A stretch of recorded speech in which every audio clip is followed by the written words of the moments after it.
My stepchildren demanded I apologize to their bio dad for overstepping, so I apologized to my savings, hired movers, updated school contacts, and delivered his kids to his door with a ledger. He finally understood.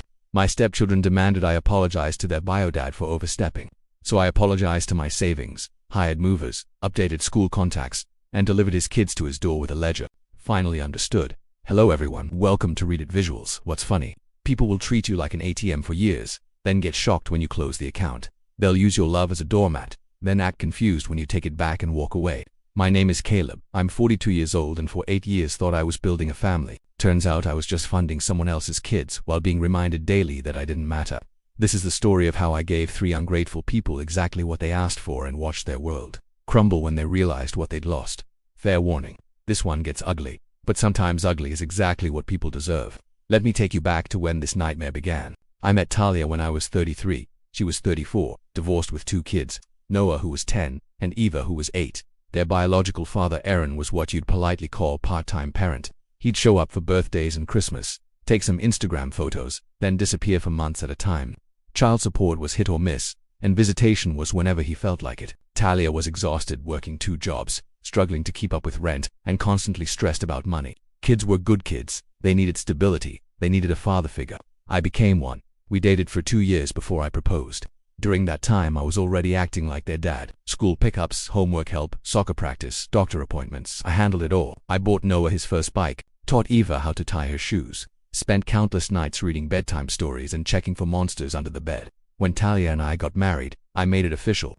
I legally adopted both kids, full parental rights, full legal responsibility. Noah and Ava became Noah and Ava Williams. My last name. Aaron had to sign away his parental rights, which he did without hesitation. Apparently, Instagram photos were one thing, but actual responsibility was too much work. We moved into a house. I'd bought 4 bedrooms, a big backyard, and a quiet neighborhood with great schools, converted the basement into a game room, set up study spaces for both kids, and made sure they each had their own sanctuary. This wasn't just my house, it was our family home. For the first few years, things were perfect. Kids called me dad. We had family movie nights, took vacations together and celebrated every milestone. I was at every school play, every soccer game, every parent-teacher conference. I paid for braces, summer camps, tutoring, college prep courses. Everything NOIA was accepted to 3 different colleges. Eva made varsity soccer as a sophomore. I was so proud of both of them. I thought we'd built something real, something lasting. But when Aaron moved back to town 3 years ago, everything changed. Suddenly he wanted to reconnect with his kids. Never mind that I'd legally adopted them. Never mind that he'd willingly signed away his rights. Never mind that he'd been absent for their entire childhood while I'd been there for everything that mattered. He started taking them out on weekends, having expensive dinners, shopping sprees, and taking trips to amusement parks. Classic Disneyland, dad behavior, all the fun, none of the responsibility, and the kids ate it up. That's when the disrespect started. Began with small comments. Our real dad said we don't have to do chores if we're getting good grades. Aaron thinks our curfew is too early. Why are you so strict? Our biological father is way cooler. I tried talking to Talia about it, but she brushed it off. They're just excited to have their father back in their lives. It didn't get better, it got worse. Noah, now 18 and preparing for college, started openly challenging me. "You're not my real dad," became his favorite phrase. This was the kid I'd raised since he was 10. The kid whose adoption papers had my signature on them. The kid I legally claimed as my son. Eva at 16 was even crueler. She'd introduce me to her friends as my mom's husband, instead of her dad. At her soccer games, she'd point to Aaron in the stands and loudly tell people, "That's my real father." Meanwhile, I was the one who'd driven her to practice 3 times a week for 6 years. The final straw came 2 months ago. Aaron had taken them out for dinner, and when they came home they asked for a family meeting. The 3 of them sat across from me. Like I was on trial, Noah spoke first. "We've been talking with our real dad. We think you need to apologize to him." I was genuinely confused. Apologize for what? For overstepping, Ava said, like she was reading from a script, for trying to replace him, for making us call you dad when you're not our real father. My heart stopped. I adopted you both. Legally, I am your father. Only on paper. Noah shot back. Aaron is our biological dad. That's real family. You're just a guy who married our mom. Talia was sitting right there, and she said nothing. Absolutely nothing. Aaron says you took advantage of him being absent to steal his place. Ava continued. And now that he's back, you need to step aside and apologize for interfering with his relationship with his children. I looked at Talia, waiting for her to defend me, to remind them of everything I'd done, everything I'd sacrificed. Instead, she said, "Maybe they have a point. Maybe you have been trying too hard to erase their connection to Aaron." Can you imagine? I stood up very calmly and said, "You're absolutely right. I have been overstepping and I'm going to fix that immediately. I went to my office and started making calls. First, I called my lawyer. I want to reverse the adoptions. Both kids, I want to legally terminate my parental rights and restore Aaron's. Then I called the school district. I'm no longer the legal guardian of Noah and Ava Williams. Remove me from all emergency contacts, pickup authorizations, and academic communications.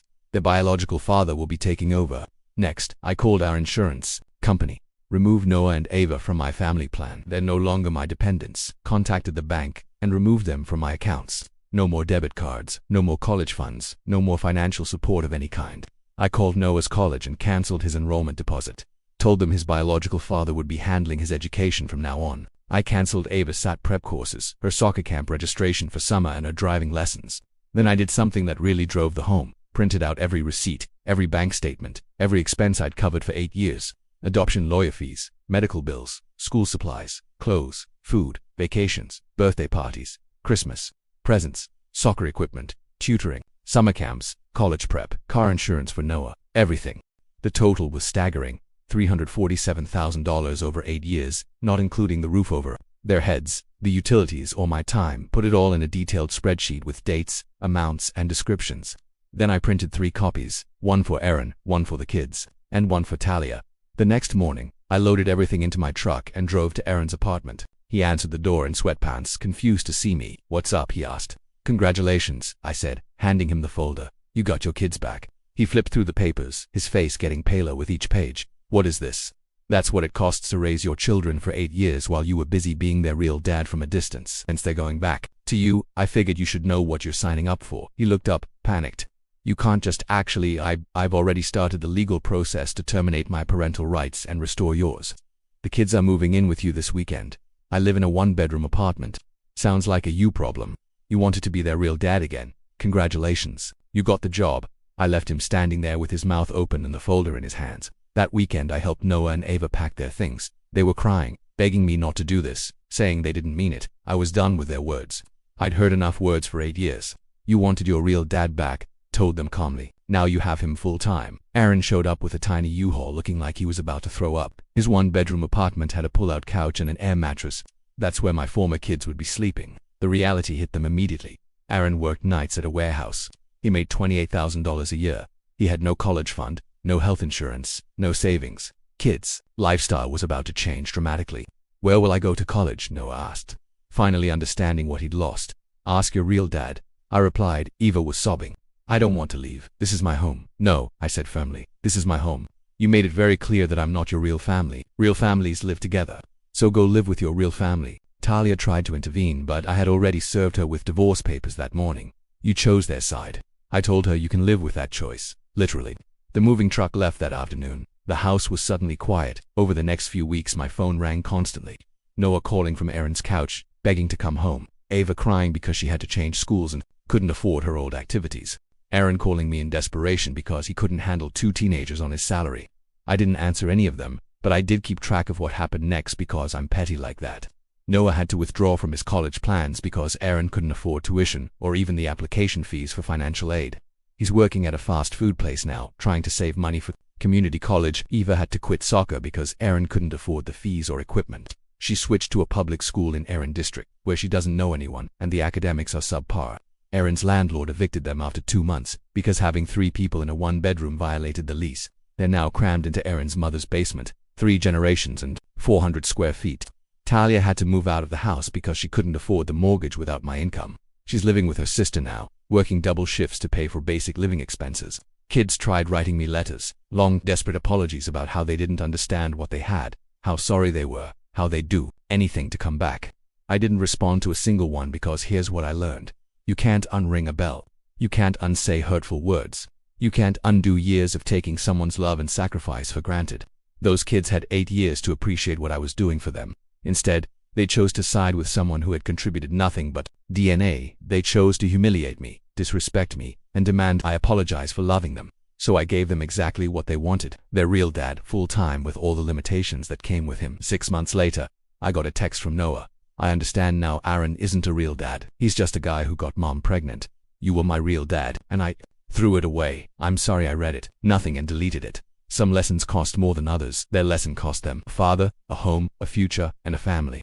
My lesson cost me 8 years and $347,000.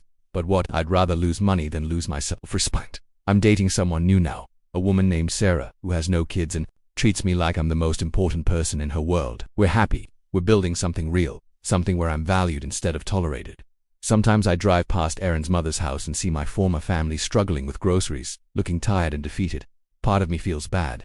Then I remember Eva telling her friends I wasn't her real dad while I was sitting 10 feet away at her soccer game. Some bridges are meant to be burned. So was I wrong for giving them exactly what they asked for letting their real dad handle the reality of parenting, instead of just the Instagram moments? I don't think so. They wanted authenticity. They got it.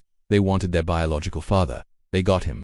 They wanted me to step back. I stepped all the way back. They learned that being a real dad isn't about DNA, it's about showing up every single day, even when it's hard, even when it's thankless, even when nobody appreciates it too bad. They figured that out after it was too late. What would you have done in my situation? Drop your thoughts in the comments below. If this story made you feel anything, justice, satisfaction, or even anger, smash that like button and subscribe. We've got more family drama coming your way, and you definitely don't want to miss what's next.